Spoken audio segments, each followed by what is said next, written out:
Исход, 12 глава, с 1 по 14 стихи. Книга Исход. Исход 12, с 1 по 14 стих. Сказал Господь Моисею и Аарону в земле египетской, говоря: «Месяц сей да будет у вас началом месяцев, первый да будет он у вас между месяцами года. Скажите всему обществу израильтян: 10-й день сего месяца пусть возьмут себе каждый одного агнца по семействам, по агнцу на семейство. А если семейство так мало, что не съест агнца, то пусть возьмет с соседом своим, ближайшим к дому своему, по числу душ, по той мере, сколько каждый съест, расчислитесь на агнца. Агнец у вас должен быть без порока, мужеского пола однолетний. Возьмите его от овец или от коз. И пусть он хранится у вас до 14-го дня сего месяца. Тогда пусть заколет его все собрание общества израильского вечером. И пусть возьмут от крови его и помажут на обоих косяках и на перекладине дверей в домах, где будут есть его. Пусть едят мясо его в сию самую ночь, испеченное на огне, с пресным хлебом и с горькими травами, пусть едят его. Не ешьте от него недопеченного или сваренного в воде, но ешьте испеченное на огне, голову с ногами и внутренностями. Не оставляйте от него до утра, но оставшееся от него до утра сожгите на огне. Ешьте же его так. Пусть будут чресла ваши перепоясаны, обувь ваша на ногах ваших, и посохи ваши в руках ваших, и ешьте его с поспешностью. Это Пасха Господня. А я сию самую ночь пройду по земле египетской и поражу всякого первенца в земле египетской, от человека до скота, и над всеми богами египетскими произведу суд. Я Господь. И будет у вас кровь знамением на домах, где вы находитесь, и увижу кровь, и пройду мимо вас, и не будет между вами язвы губительной, когда буду поражать землю египетскую. И да будет вам день сей памятен, и празднуйте вонный праздник Господу во все роды ваши, как установление вечное празднуйте его». Аминь. До того, как я начну проповедовать, я хочу сказать тем людям, которые имеют проблемы с плечом, что вы можете получить ваше исцеление, просто когда я молюсь за больных обычно, вы должны научиться внимательно слышать и говорить то, что делать то, что я говорю. Вам надо было положить руку там, и Бог хочет исцелить вас. А также ухо, если это также у вас есть ухо, проблема с ухом, или другое место, верьте, что Господь прикасается к вам. Во время этой проповеди и во время хлебопреломления Бог еще сделает больше чуда для нас. Потому что Бог, Он хранит свой завет. Аллилуйя. Здесь мы видели Пасху. Пасха, которая была в Ветхом Завете. Пасха, которая была с детьми Израилевыми. Пасха, которую Господь Бог сам установил. Пасха, который является прообраз той Пасхой, который мы сегодня отмечаем. Но видите, очень многие торжествуют в этот день, но мы как христиане полного Евангелия, мы как люди, которые читают Библию, мы как люди, которые ходят на служение, не просто как традиции. Мы будущие люди, которые знают Бога и хотят знать Иисуса Христа, как Он есть на самом деле. Мы, которые не поклоняемся ни кумирам или идолам. Мы, которые приходим сюда, чтобы поклоняться только живому Богу. У нас нет иконов. Мы должны знать тогда, что Бог говорит о всех обрядах, которые Он устанавливает в своем доме. Если мы читаем с вами Библию, можно выключить теперь видеосвет. Если мы читаем с вами Библию, то мы должны понять то, что Бог повелит нам сделать. Аминь. Пасха имеешь то-то, который имеет непосредственное отношение к каждым верующим. Пасха имеет отношение к тебе лично. Здесь мы видим прообраз той Пасхи, который Бог отметил для израильтян. И Он говорит им, давайте посмотрим, прежде чем мы посмотрим, мы будем читать из Исхода. Не закрывайте Исход, потому что мы будем постоянно обращаться к ним. Я хочу, чтобы вы поняли один факт и установили это для себя. Библия нам говорит евреям, 10 главе, 1 стиха. Евреям, не закрывая Исход. Еврей 10:1. Что же написано там? Закон, имея тень будущих благ. Обычно мы знаем, что закон, когда речь идет о законе, речь идет о том, что написано в Ветхом Завете. То есть речь идет в основном о содержащем в Ветхом Завете. Библия говорит, что закон имеет тень будущих благ. И я хочу, чтобы вы также поняли шире этого. Чтобы вы знали, что все то, что произошло с детьми Израилевым, все то, что мы считаем в Ветхом Завете, не просто история. Это не просто рассказ. Это все происходило с ним. Как иносказание. Как символ того, то, что должно произойти с нами. Единственная разница заключается в том, что с ними это происходило физически. С нами это во многом будет духовно. Мы видели, что они воевали очень много. Правда? Когда Бог говорит, что это есть тень будущего, это обозначает, что мы тоже будем постоянно воевать. Теперь, если они воевали физическими оружиями, то мы не воюем теми же самими оружиями. И Библия говорит нам в Новом Завете, что мы также имеем брань. Но наша с вами брань не плоская. Она не против крови и плоти. Она против начальств, властей и мироправителей века тьмы сего. Под духов злобы под небесными. То есть мы тоже сражаемся. Мы тоже воюем, но духовными невидимыми силами. Все то, что было в Ветхом Завете, имеет непосредственное отношение к нам, но в духовном плане. Итак, закон имеет тень будущего. Тень. Когда вы видите тень, вы не можете сказать четко, кто это. Вы можете догадаться, кто это, но вы не можете описать лицо того, что вы видите. Так? И то, что было в Ветхом Завете, поэтому мы считаем, мы останавливаемся не на Ветхом Завете. Потому что если уже это есть тень, и если после тени пришел образ сам себе, личность, тогда лучше заниматься с личностью. Неужели с тенью его? Теряя свое время, много времени, да. Поэтому, когда люди каются, мы всегда советуем людей сначала начинать читать Библию не из Ветхого Завета, а с Нового. Потому что если образ есть, ты не сначала изучишь образ настоящий, ты стараешься разбираться в тени, ты недалеко дойдешь. Ты не пойдешь далеко. Поэтому надо сначала знать хорошо Новый Завет, прежде чем разбираться в Ветхом Завете. Люди думают, что это наоборот. Но обычно так думают люди, которые не знают Бога или Библии. Аминь. Но Библия здесь говорит нам, закон имеет тень будущих благ, а не сами образ вещей, Одними и теми же жертвами, каждый год постоянно приносим и так далее. То, что я хочу, чтобы вы знали, это то, что Пасха, которую мы видели в Исходе, является всего лишь тень будущих благ.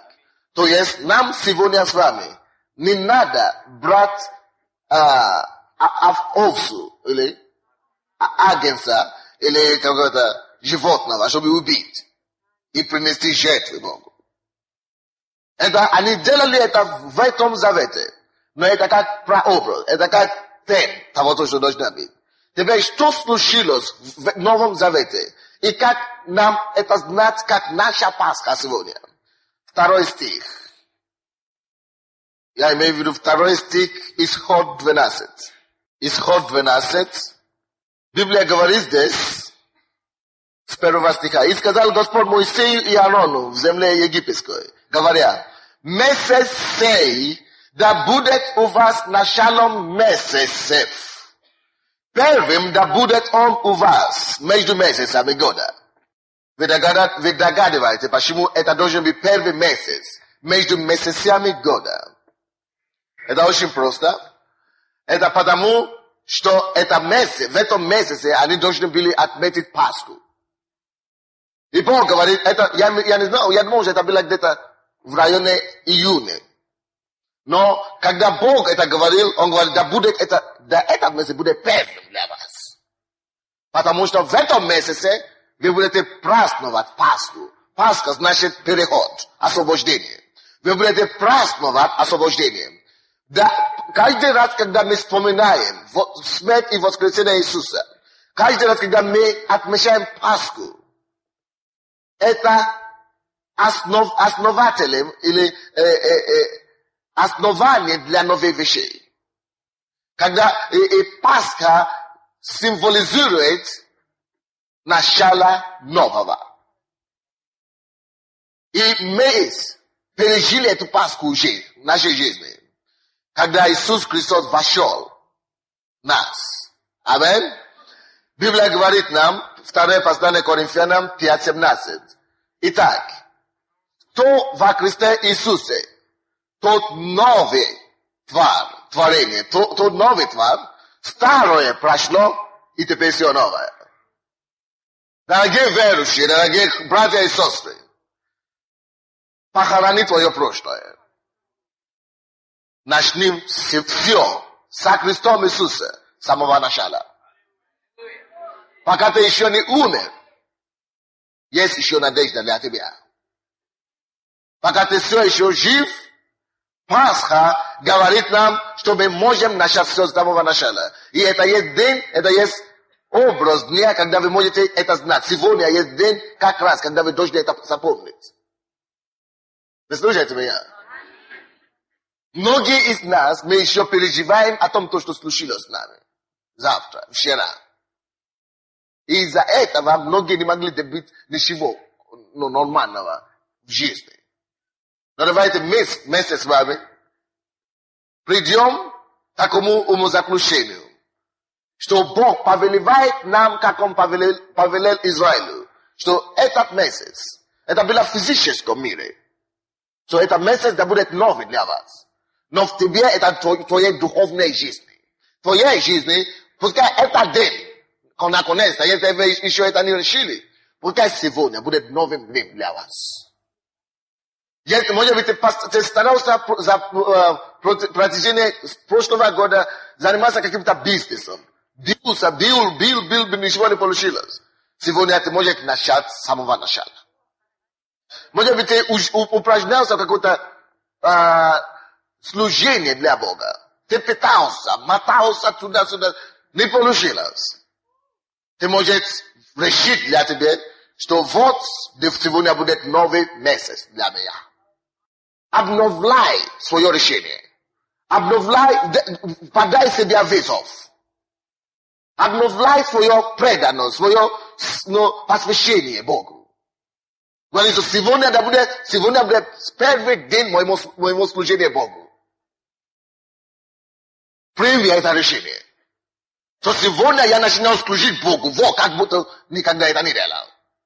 Не церковь, как обычно. Не служение, как обычно. Вот сегодня будет мой новый месяц.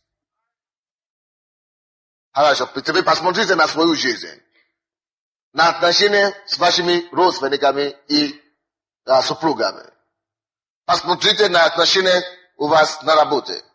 И ваши отношения также с Богом. И себе самому примите это решение. что сегодня начинается мой новый месяц.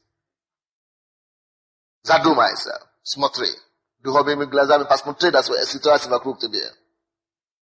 Новые отношения с людьми, новые отношения с Богом, новый успех на работе, новые старания, новый пассив. Смотри на себя, не на меня сейчас. И скажи Богу это, ибо Он слышит тебя. И Он хочет, чтобы ты это сделал. Просто поговорите с Богом. Конкретно, четко, коротко. Ибо Он сам себе говорит, скажите всему обществу. И я говорю вам, всему обществу церкви живого Бога. Всего месяца пусть возьмут себе, пусть будет первым между месяцами года. Пускай это будет первый месяц для вас. Да будет сей день начала месяца.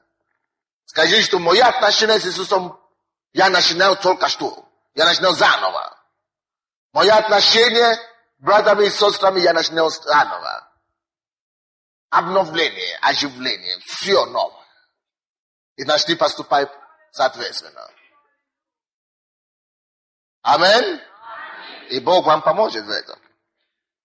Аминь. Теперь посмотрите 3 стих, пожалуйста. Скажите всему обществу израильтян, 10-й день сего месяца, пусть возьмут себе каждый одного агнца по семействам, но по ангсу на семейство и так далее. Мне не надо вам учить это, но я вам напоминаю, что агнец это животное было, физическое. Это было животное на самом деле. Но Библия говорит нам, не закрывая исход, откройте, пожалуйста, Евангелие от Иоанна. 1 главу, 29 стих. 1 главу, 29 стих. Евангелие от Иоанна 1:29. На другой день видит Иоанн идущего к нему Иисуса и говорит. Он видит Иисуса, который идет к нему и говорит, вот, указывая пальцем на кого? На Иисуса, говорит, вот, агнец Божий, который соберет на себя грехи мира. То является для нас в Новом Завете, на сегодняшний день, то является твой агнцем. Библия говорит, возьми, скажи им, пускай они взяли агнца и закалили для завета между нами, для праздника нового, то, что я делаю. Дорогие мои, я хочу бросать вам вызов еще раз. Возьми Иисуса заново. Тебе не надо закалить его, он уже закланный за нас. Заколенный за нас. Аминь? Он уже висит. Вот крест. Иисус Спаситель наш. Каждый день может быть Пасхой для вас, мои дорогие мои. Каждый день ты можешь стать в постели и говорить, Иисус, я беру тебя сегодня как свой сотрудник. Аллилуйя. Я беру тебя сегодня как свой начальник. Я беру тебя сегодня. Я хочу двигаться с тобой. Ты есть мой агнец. Заклан. Ты тот, кто берется для меня. Он для тебя берется. Для тебя. Поэтому в Библии написано там, что каждое семейство должно брать по одному агнцу. Или если не может, тогда чтобы, то есть вы должны иметь идентификацию. Личное признать, ну, это должно быть личное что-то. Это должно быть личное. Просто Иисус для всего мира. Иисус для мира. Нет. Он не говорил, возьми только агнца для всего общества Израиля. Иисус лично для тебя. Twoje отношения с ним должны быть так близко, так живо. Это твой личный агнец, который пошел на крест лично для тебя. Если бы вы были единственным грешником здесь на земле, Иисус все-таки бы пошел на крест, чтобы умереть за тебя. Поэтому он твой личный агнец. Значит, не относишься к нему как таково. Значит, иметь его лично. Значит, обращаться к нему именно так. Не просто как кто-то, если он хочет, он послушает, если он не хочет, не слышит, а где-то нет. Приблизь его к себе. Общайся с ним на личном основании. Вот что обозначало это личный агнец для семейства. То ты должен знать, что Иисус для моей семьи. Иисус, Он для меня. Иисус, Он лично мой спаситель. Аллилуйя. Иисус мой путеводитель, полководец. Он мой полководец. Он мой руководитель. Он мой начальник во всем и во всем. И Библия говорит здесь. Так, 3 стих мы читали. 5 стих. Давайте посмотрим 5 стих.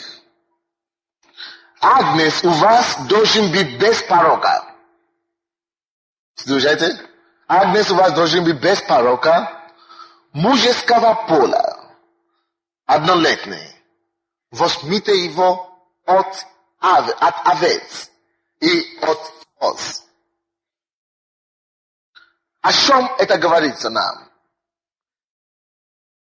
Давайте вообще откроем первое послание Петра. Не закрывая, конечно, исход. Первое послание Петра. 1, 18, 19. 1 Петра 1, 18, 15. 18, 19. Зная, что есть Бог, чтобы мы знали. Зная, что нетленным серебром или золотом искуплены вы от суетной жизни, преданного вам от отцов. Дорогие мои, Бог нам напоминает это, чтобы мы это знали. Зная, что не от земной золота, не от тленным серебром или золотом искуплены вы. То во Христе Иисусе из вас. Вы во Христе Иисусе, правда? Библия говорит, что мы куплены от суетной жизни. За вас заплатили. Поэтому мы просто не имеем права вернуться обратно. Потому что никто не может вернуть нам эти деньги, которые были заплачены. Никто не может вернуть Бог. Эти деньги, которые были заплачены за нас. Но это не деньги. Это больше, чем денег. Больше, чем серебро. Больше, чем золото. 19 стих. Но драгоценной кровью Христа, как непорочного и чистого агнца. Библия говорит, что Иисус Христос заплатил свою кровь, чтобы искупить нас. Будучи непорочный и чистый агнец. Вы помните, вы запомнили то, что нам там написано исхода, что там должна быть чистый, однолетний агнец, без порока? Это, да, мужского пола, это прообраз кого? Потому что Иисус чистый. Библия говорит, что почему она должна быть чиста и беспорочна? Потому что нужно использовать кровь этого агнца. Для чего кровь? Что такое кровь? Зачем нам кровь? Очень хороший вопрос. Почему необходимо, чтобы он был чистый, нетленный? Дело в том, что надо было использовать кровь Иисуса. Теперь слушайте внимательно. Очень многие не понимают, почему кровь. Так? Мы не понимаем, почему именно кровь. Почему надо было, чтобы Иисус пролил свою кровь. И даже некоторые цивилизированные, так называемые, люди говорят, что кровь это знак позора. Это уже, зачем кровь? Неприятно. Неудобно. Кровь, страшно. Дело в том, что мы грешники. Когда речь идет о крови, только чистая кровь может очистить человека. Если грязный, ты хочешь использовать грязную кровь, чтобы очистить это, то же грязный будет. Еще более грязный. Мы грешники, и Библия говорит нам, что без, это Евреям 9 глава, что без пролития крови нет прощения. Только бы меня слышали сегодня. Без пролития крови нет прощения. Мы с вами грешные. И говорят, все равно почему кровь. Окей, давайте поехали дальше. Дело в том, что все то, что мы делаем, все то, что ты говоришь, делаешь, все фиксируется. Амин? Все фиксируется в духовном мире. То, что люди называют космос. Все фиксируется в космосе. Даже дьявол знает об этом. Вы знаете, эти вещи, явления такие, даже есть в миру, что когда кто-то умирает, да, никто не знает, кто его убил. Никто не знает. И они хотят вести, кто его убил, допустим. Они идут к колдунам или кто-нибудь там. И они призывают душу этого человека, что-то подобное, так? Это действительно не этот человек говорит. Это бес. Это сила в духовном мире, которая знает. Потому что в духовном мире, космосе, можно говорить так, космос, содержится информация о свету, что мы говорим. И делаем. И информация идет. Я был убит когда-то и так далее, и так далее.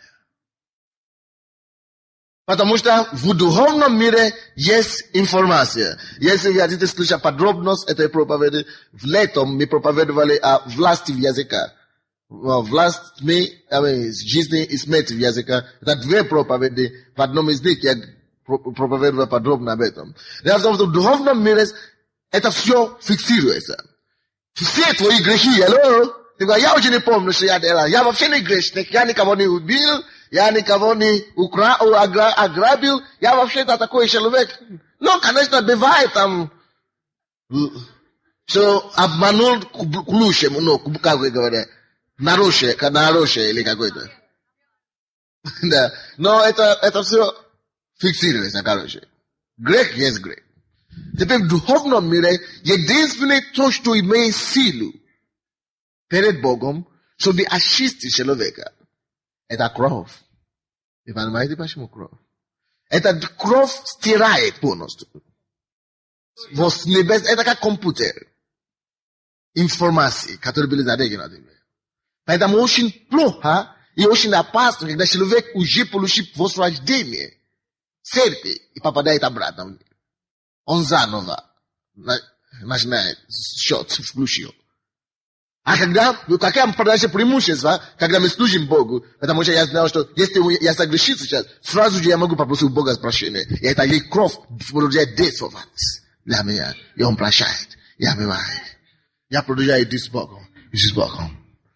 Поэтому Бог предусмотрел и знал, что кровь Иисуса, потому что тем более все информации, Иисус послал, Бог послал Иисуса, чтобы Он умер за наши грехи, тем более Бог признает его кровь.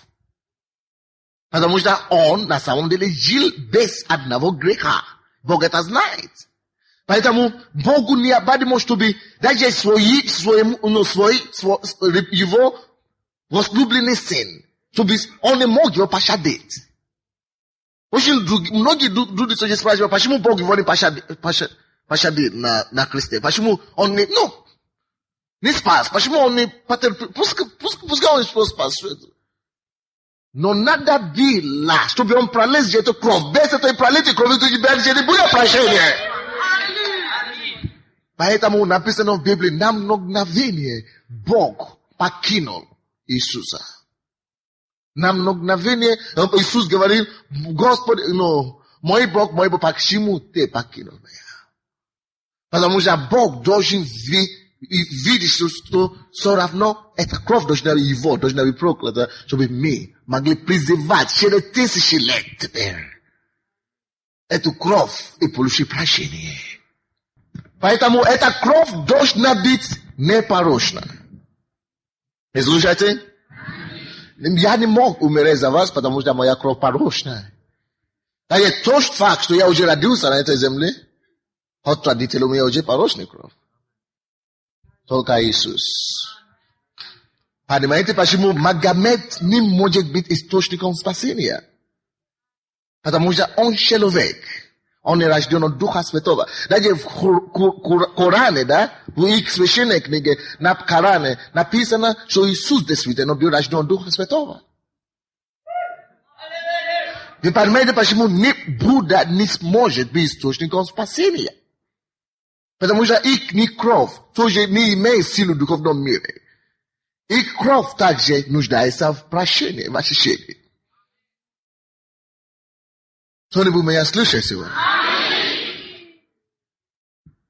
Поэтому, когда мы отмечаем Пасху, мы применяем Иисуса у себя дома. Для своей личной жизни, для своей семьи. Отношения наши должны быть личные с Ним. Дорогой мой, у нас нету ничего дороже Иисуса. Когда я говорю, что у нас нету ничего дороже Иисуса, я имею в виду, что не может быть доктрина, которая дороже Иисуса. Не может быть учение, которое дороже Иисуса. Наша церковь называется Слово веры. Есть такие движения в мире, которые, может быть, исцеления, или которые преувеличивают. Какие-то доктрины из Библии берут и на собрание, и в церкви больше уже проповедуют, допустим, об исцелении, чем об Иисусе. То есть мы уже берем то, что Иисус дает, и мы используем только Иисуса как средство получения всего того, что мы хотим. Но, понимаете, в нашем христианском хождении на первом месте стоит Иисус. Не исцеление, не вера. Есть другие направления. Они проповедуют только веру. Как ты можешь получить веру, чтобы ты просветался? Как ты можешь получить веру, чтобы ты даже жить хорошо? Вера, чтобы вера, чтобы это делать. На собрании только об этом ты слушаешь. Мы не можем преувеличивать любую доктрину выше Иисуса. Все есть Иисус. Мы можем иметь веру, но чтобы только познавать Иисуса больше. Это дороже всего. Аминь. Вы заметьте себе это, потому что у нас может быть искушение, особенно в такой церкви, как это, где Бог много делает для нас. Мы можем очень быстро. Значит, нам приходить в церковь только чтобы получить исцеление. Значит, приходить в церковь только чтобы слышать о финансах. Но на самом деле только Иисус. Это есть проблема, которая христианство именно такого, такие, как наши имеет. Мы уже обращаем внимание на личные отношения с нашим Создателем. Мы только хотим ближе к Нему, чтобы получить что-то от Него. Да, это не будет так у нас. Аминь. Поэтому существует Пасха. Чтобы ты мог знать, что это агнец, твой личный, агнец, который пролил свою кровь для тебя лично. Личные отношения с Ним. То есть, мы куплены не тленным серебром или золото, но драгоценной кровью. Почему она драгоценная? Потому что она непорочна и чиста. Поэтому сегодня после служения у нас будет хлебопреломление, которое напоминает о нашем завете с Ним. Укрепляет и упрочняет наши отношения. Также личные отношения с Иисусом Христом. Откройте, пожалуйста, обратно Исход. 12 глава, которую мы читаем, 7 стих. И пусть возьмут от крови его и помажут. Видите, опять кровь это, да?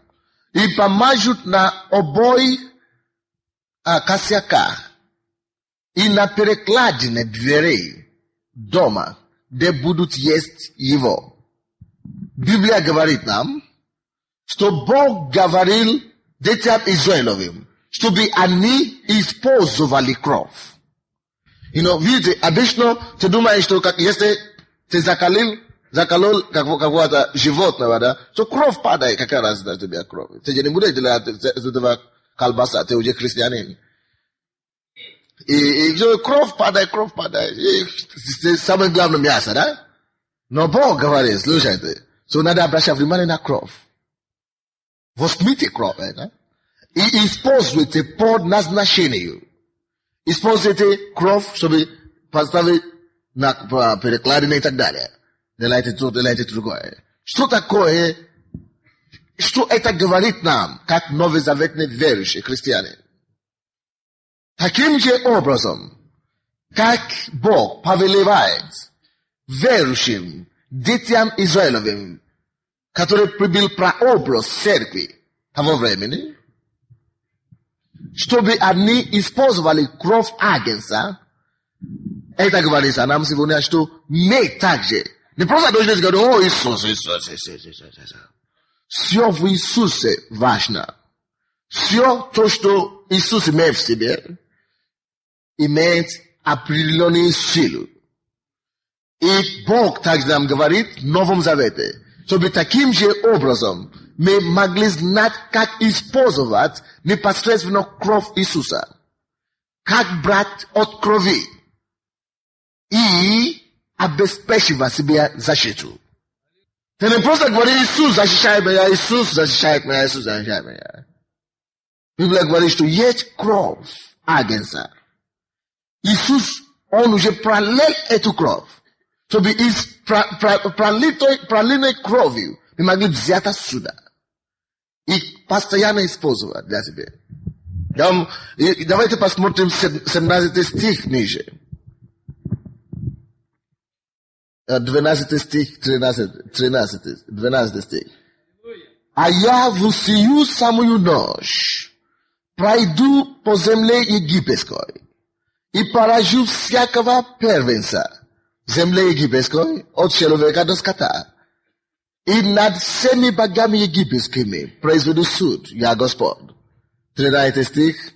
И будет у вас кровь знамением на домах, где вы находитесь, и увижу кровь, Бог говорит, и увижу кровь, и пройду мимо вас. И не будет между вами язвы гибридной, когда буду поражать землю египетскую. Это что? Защита. Аминь. Я знал это до какой-то степени раньше. Но я не думал, что это важно. Я думал, что если я уже верующий, так? Что Бог автоматически меня защищает.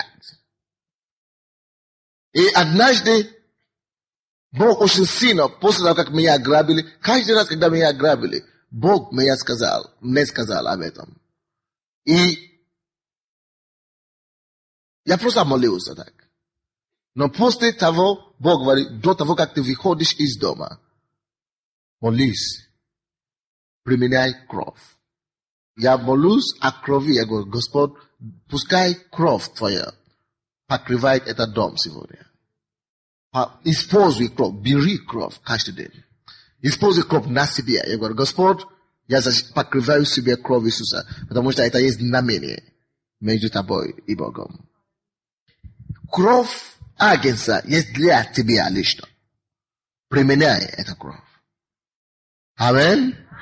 Кровь Иисуса должна нам обеспечивать не просто спасение или омывание, омытие от грехов, но и нам обеспечивать защиту. Когда тебе надо что-то делать, покрывай свой дом, своих детей, каждый день, покрывай своих детей. Где бы они не были, покрывай кровью Иисуса. Твой бизнес, покрывай кровью Иисуса каждый день. Твой контракт, покрывай кровью Иисуса. Покрывай кровью Иисуса твое имущество, твою квартиру. Конечно, есть иногда, когда Бог вам скажет, ты молишься, кровь Иисуса, защити меня сейчас, а Бог говорит, не иди туда. Говорит, не, я иду, кровь Иисуса. Это уже глупо, правда? Бог уже к тебе говорит, что нет, не иди туда сейчас, здесь не идет, а крови сейчас, но не иди.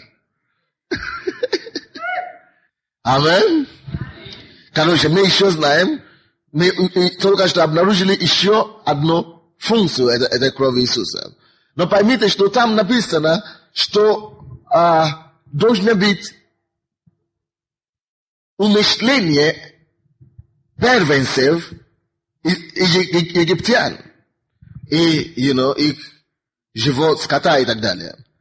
Очень многие люди не понимают, что Бог делает в Ветхом Завете. Они сейчас думают, как Бог? Вы говорите, что Он любящий Бог, что Он добрый Бог. Как это Бог может убивать детей? Неужели они виноваты? Очень хороший вопрос. Но вы поймите, что все-таки, как бы вы не сказали, Бог праведный Бог. Я вам расскажу. Дело в том, что где-то 10 десятилетий до этого события фараон убивал младенцев израильтян. Не просто первенцев. Был закон даже в Египте тогда, который говорит, ребенок, который мужского рода, израильтяне, который рождается, что убивали их сразу. Это чудом видел Моисей. Говорил, он смотрел, потому что Бог знает, что он есть Бог справедливости и суда. Аллилуйя! И то же самое происходит здесь, в этом мире сейчас. Мир во многом нас уничтожает. Почему мы не бьемся обратно, когда нас ударят по левой щеку? Почему мы даем правую еще? Или правую и левую даем? Почему, когда нас бьют, мы не ищем отмщение сами? Почему мы не боремся за себя таково? Потому что мы ждем, чтобы Бог это сделал. Когда Он это сделает, видите, когда мы это делаем, милиция нас арестует. Но когда Он это сделает, это производит освобождение. Потому что мы тут не при том, и враг вынужден поднимать свою руку и говорит, иди. Аллилуйя. Но это есть конечный суд. Библия говорит, когда я увижу кровь, я пройду мимо. Таким же образом, дорогие братья и сестры, я вам скажу, Божий суд грядет на эту землю. Финансовый суд придет. Придет время, Бог говорит, написано, что люди будут знать разницу между служащим Богу и не служащим Ему. Потому что Бог, богатство, которое накопил нечестивые, Он соберет это и передаст верующим. Это написано. Притчи 13:22. Он соберет богатство нечестивых. Это время придет, когда суд Божий придет. И люди будут думать, что это такое же, а верующие будут наслаждаться. Но это еще ничего. Настоящий суд Божий придет на всех нечестивых, на всех людей, которые пренебрегают Бога сегодня.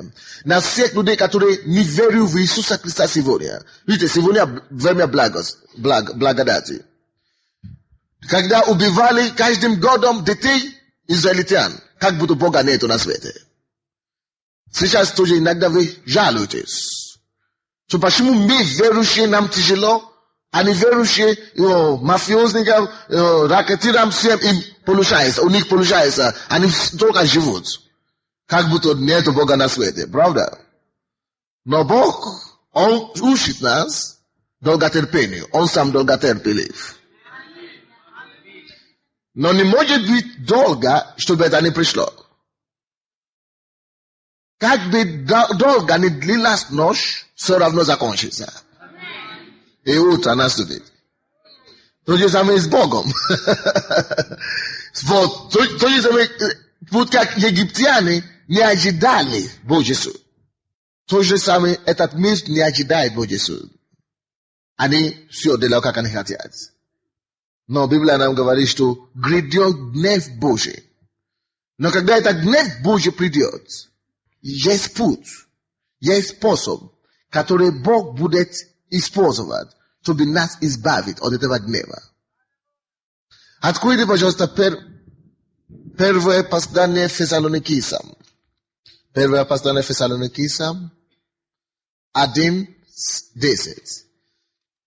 Я вам скажу, что есть способ, как Бог уже планировал, уже придумал способ, как нас избавить от грядущего гнева. Дорогие мои, слушайте сюда. Не важно, насколько Бог медлит. Рано или поздно Божий гнев придет на эту землю. И для нас есть выход. Бог обеспечит нам выход. И наш выход – это Пасха. Слушайте сюда, дорогие мои. Наш выход от гнева, который Бог приготовил миру, это Пасха. Вы должны знать, что такое Пасха для тебя лично. Ты должен держаться за Пасхой. Каждый день ты должен знать, что ты действительно еще в это безопасном месте. Есть безопасное место для тех, которые Бог избавляет, для искупленных Господом. Есть безопасное место, где мы не поделим суд с этим миром. Есть безопасное место, которое ты должен себя сохранять. Я чувствую, что я должен предупреждать вас об этом еще раз. Есть безопасное место, которое Бог нас поставил, чтобы мы могли быть избавлены от грядущего гнева. Есть гнев, который придет на эту землю. Он страшный. Он страшный. И продолжится еще в аду. Но есть место, которое Бог приготовил для своих возлюбленных. 1 глава, 10 стих. И ожидая с небес Сына Его, которого Он воскресил из мертвых, Иисуса, избавляющего нас от грядущего гнева. Теперь помните исход 12. Когда я увижу кровь, я пройду мимо. Откуда кровь сагнется?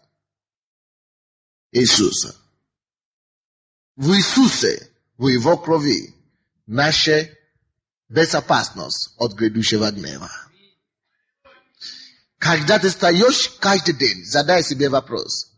Все еще ли я во Христе Иисусе под кровью или нет?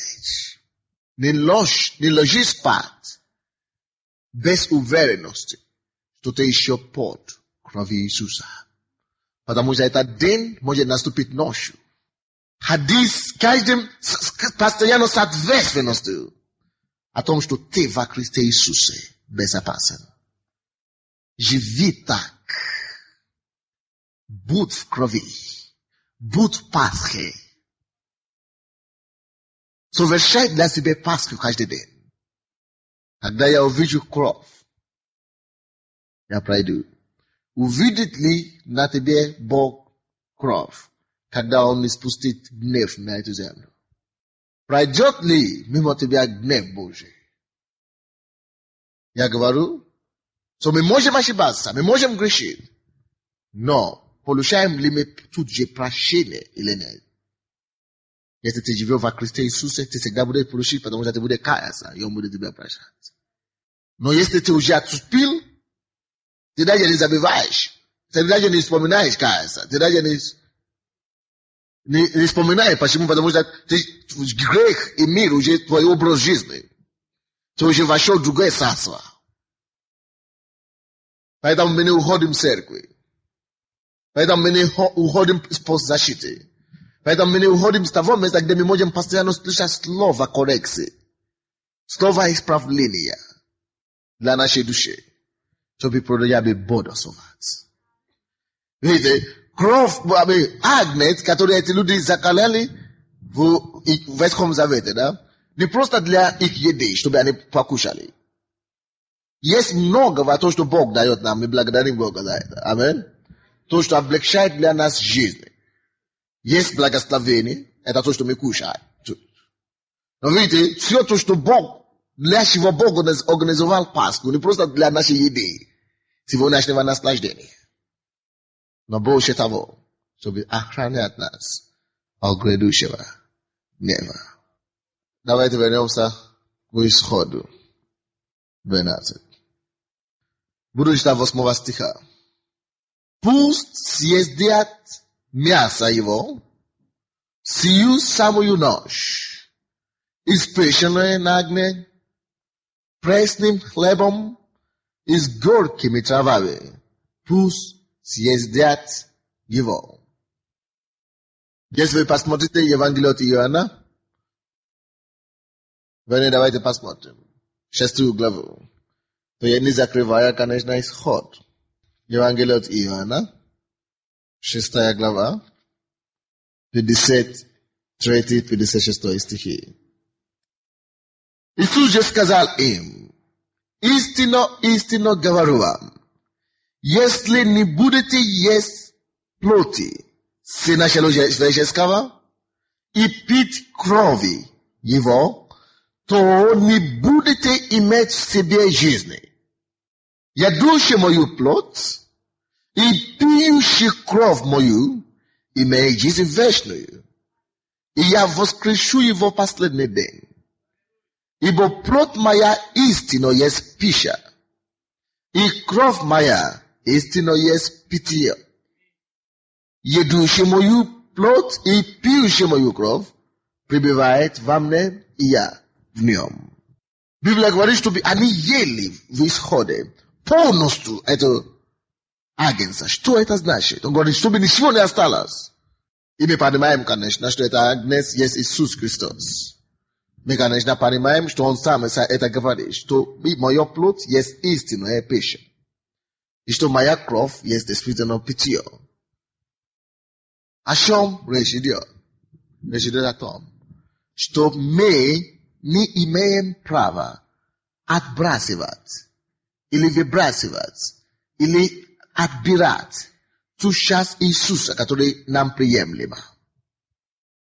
Ты должен взять Иисуса полностью и целиком, как Он есть.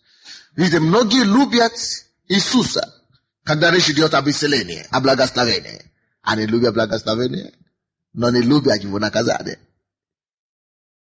Любят Его мед, но не любят Его палочку. Это грозды. Розгу, да. Они любят то, что Он говорит. Они не любят Его радости, но не любят Его святость. Любят Его мир, покой, благословение, но они не любят Его дисциплину. Дорогие мои, давайте возьмем Иисуса. Будем есть Его. Библия говорит нам, что Его плоть, это есть Его Слово. Евангелие от Иоанна, 1 глава. Что Слово стало что? Плотью. Плотью. Когда речь идет о Его плоти, это значит, мы должны Его Слово принять целиком, как оно есть. Не отбрасывать. Не выбирать то, что нам угодно, нам приятно слушать. И Его кровь, есть Его Дух, Дух Святой. Аллилуйя. И Библия говорит, тот, кто ест мою плоть и пьет мою кровь, пребывает во мне. Если вы кушаете целиком Слова Божьего, вы не можете потерять Иисуса. Вы будете пребывать в Нем, потому что всяким водимым Духом Божьим суть сыны Божьи. Pascha. То, что нам обеспечает, это самое главное, то, что Бог дал нам. Потому что именно Пасхою Бог обеспечил нам агнца Божий. Пасхою Бог закалил его за нас, он умер за нас. Пасхою он воскрес за нас, чтобы мы могли иметь надежду, что мы также умрем, может быть, если Иисус не придет в нашей жизни, но мы не только умрем, мы воскреснем. Чтобы побыть с Ним и жить с Ним во веки веков. Аллилуйя! Аллилуйя! И, конечно, как обычно, давайте вернемся к исходу. Заметьте себе, что там написано, в 8 стихе, что с пресным хлебом. Что такое пресным хлеб? Это значит ничего не вмешать с этим, правда? Я уже вам это сказал. Есть, прими это слово, как оно есть. И с горькими травами. Пусть едят его. Что такое горькие травы? Библия говорит нам, что мы должны быть соучастниками страдания Христова. Как это и кушают мясо, все там должно быть вкусно. А тут он говорит, поставь там еще горькие травы. Чтобы не расслабляться, правда, брат? Hello? Братья и сестры, послушайте сюда. Добро пожаловать в церковь живого Бога. Добро пожаловать в Царство Божие. Есть, что мы будем, будущие христиане, в нашей жизни будет очень много испытаний и неприятностей. Но Библия говорит, что переносить страдания, как добрый воин Христа Иисуса. Переноси страдания. Вот что такое горькими травами. Вроде все хорошо, и бах тебе неожиданно.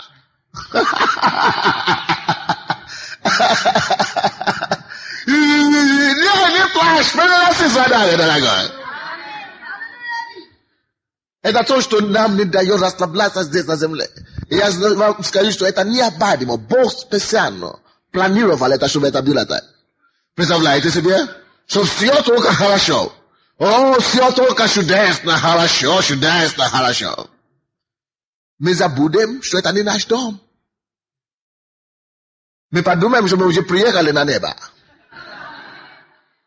И мы можем расслабляться. И сидеть здесь плотно. Но это не в плане Божьем сидеть нам здесь плотно. Бог не хочет, чтобы мы здесь набрали жиры и килограммы лишние. Именно духовно я имею в виду.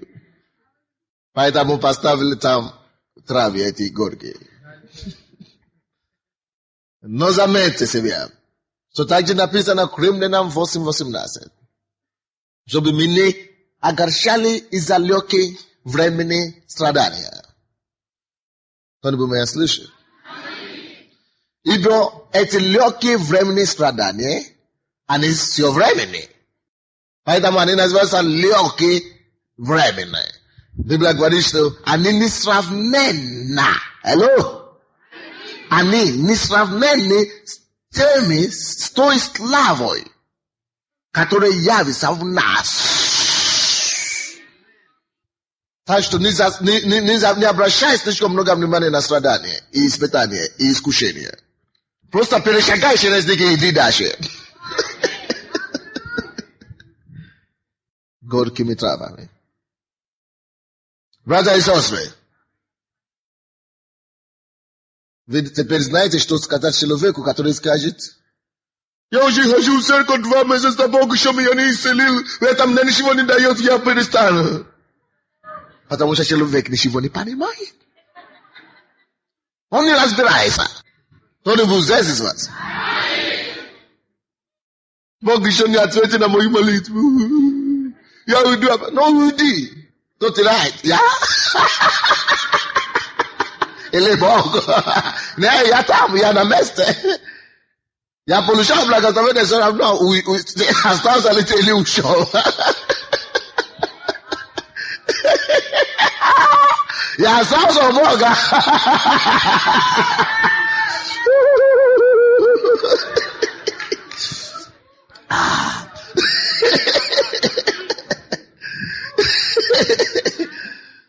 То, что есть травы горькие в это самое мясо, не значит, что нету мяса больше. Я все еще ем мясо. Знаете, когда я сталкиваюсь с этими очень самой горькой частью этого самого, травы, но я вспоминаю себе, напоминаю себе, что я еще ем мясо. Даже при этом я еще ем благословение. Даже при самом тяжелом испытании все еще я наслаждаюсь другими благословениями Бога. Потому что есть другие благословения, кроме той. А если я останусь достаточно времени, то я это тоже и проделю самое 8. Бог мне поможет разрешить и эту проблему тоже. Пасха. Жизнь за Христом. Она интересная. И чудесная просто. Слава Богу. Слава Богу. 11 стих, пожалуйста, Исход. 12 глава. Ешьте же его так. Пусть будут чресла ваши препоясаны, обувь ваша на ногах ваших, и посохи ваши в руках ваших. И ешьте его с поспешностью. Это Пасха Господня. Библия говорит, ешьте его так. Полностью обуты, одеты и так далее. Одет. Полностью. И есть с поспешностью. Вот почему травы. Это должно произойти ночью. Что это значит ночь? Неожиданно. Библия говорит, что Иисус Христос придет как тать ночью. Аминь. Если бы не было травы там, они бы кушали живота, спатателись, да? Но тут они должны сразу после еды одеваться. Одеться и поспешностью есть, быстренько и убежать. Они едут уже одеты. И кто после этого самое убежать, уйти с дороги, когда приказ будет. Потому что после этого должно быть еще убийство этих египтян, потом Бог даст приказ и... Что это значит? Короче, это говорится о том, что мы как христиане, слушайте, это очень важно, должны быть всегда готовы для взятия. Вознесения. Дорогие мои, церковь готовится к восхищению. Иисус скоро придет, чтобы собрать нас. Не расслабляйся. Каждый день живи, я постоянно говорю, живи где? На коленях. Неужели вы еще это не слышали? На цепочка, на палочка ног ваших. Живите так. Готовы лететь в любое время. На пальца ног живите вот так. Готовьте вознестись. Вот что это обозначает. Не накопляй себе богатство здесь на земле. Не стоит. Не расслабляйся здесь, что ты уже приехал. Ты еще не приехал. Одевайся. Ты только что на дорогу собираешься. Мы на дорогу собираемся. Как пастор, я не могу расслабляться здесь. Я не могу полагать свою надежду на церковь. Я не могу полагать, точно как я живу на Украине, как иностранец, точно таким же образом я живу здесь, на этой земле, как иностранец. Любое время я готов ехать домой.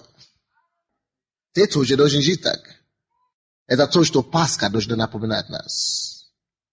Что я здесь гость на земле. Я готов все время лететь.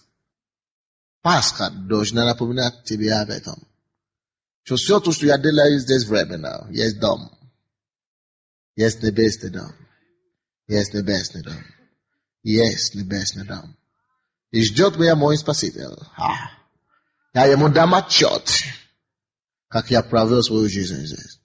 Поэтому я делал все, что возможно теперь, чтобы мне не было стыдно смотреть на него в глаза. Есть многие люди здесь на земле, которые тратят все свои энергии, все свои силы. То, что у них есть, только на мирское, на суетное.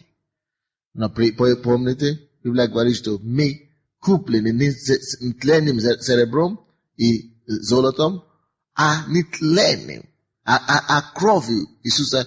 От чего? От суетной жизни. От суетной жизни. Почему мы не должны жить суетной жизнью? Потому что это то, что нас оставляет здесь на земле. Оглашает здесь на земле. Но, как мы едем Пасху, одеты, обуви и поспешно. Мы смотрим. Библия говорит нам, Колоссянам 3, что мы смотрим на горное, где Христос сидит одесной Отца.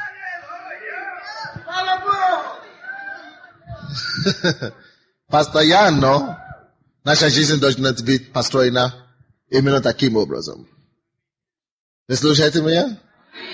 Наша жизнь должна быть построена именно таким образом. От Иоанна 14. Евангелие от Иоанна 14. Первые 3 стихи. Да не смущается сердце ваше. Веруйте в Бога и в меня веруйте.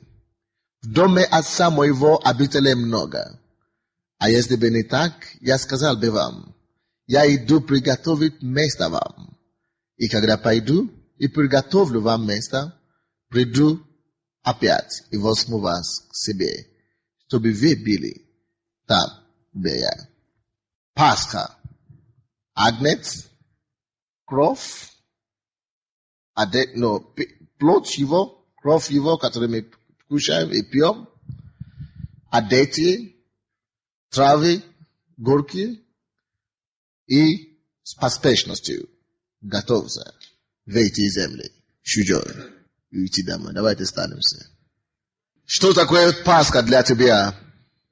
Поговори с Богом и благодари Его за Иисуса, который Он послал нам. Благодари Его за то, что ты можешь начать все снова, заново. Пускай это будет новый месяц для вас, новый день для вас. Начни все сначала. Итак, то во Христе Иисусе тут новая тварь. Все старое прошло, и теперь все новое. Скажи Богу, что ты хочешь начать все заново. Я начинаю все заново, помоги мне, Господь. Новый успех я жду. Новую удачу я жду, Господь. Иисус, аллилуйя. Жизнь, чтобы мы могли жить. Собрал нашу смерть и дал нам свою жизнь. Скажи Иисусу, что ты хочешь жить для Него и только для Него. Проставляя Его на работе, проставляя Его дома, проставляя Его со всем то, что мы будем делать и делаем. Едущий мою плоть, пьющий мою кровь, прибывает во мне. Насколько ты насыщаешься Словом Божьим и Духом Его, только тогда ты можешь пребываться в нем. Поговори с Ним, Господь, я хочу насыщаться в Тобой, хочу пребывать в Тебе. Только пребывающий в Нем имею жизнь вечную. Я не хочу потерять ни один день. Я не хочу жить ни одного дня без Тебя. Не хочу жить ни одного дня, ни одну секунду без Тебя, Господь. Я хочу насыщаться Тобою. В Твоем присутствии. Обуты, одеты, мы живем здесь на земле. Одеты для неба, для путешествия в дом наш прекрасный, Царство Божие. Поэтому мы здесь временно. Скажи Господу, Господь, я не хочу зацикливаться здесь на земле. Я не хочу здесь укрепиться здесь на земле. Я хочу, Господь, быть готовым, легким для все время. Для Твоего посещения. Для Твоего взятия, Господь. для хлебопреломления. Выходите, пожалуйста, люди, которые обслуживают нас для хлебопреломления. Поговори с Богом. Даже если иногда ты будешь сталкиваться с травами горькими, Господь, укрепи меня, чтобы я мог смотреть на горное. Чтобы я мог смотреть на горное, Господь. Господь, во имя Иисуса Христа, мы благодарим Тебя за сегодня. Мы благодарим Тебя за Пасху. Мы благодарим Тебя за кровь Иисуса, которая была пролита. Чтобы наши грехи были омыты. Прими всю славу. Мы готовы, мы ждем Тебя, Господь. Мы ждем той встречи с Тобой. Чтобы мы могли жить с Тобой вечно. Чтобы покончило с слезами, неудачами, трудностями мира века сего. Мы хотим жить с Тобою, укрепляться в Тебе, есть и пить от Твоей плоти и Твоей крови. Пребывать в Тебе, Господь. Я молюсь за всех наших братьев и сестер, Господь.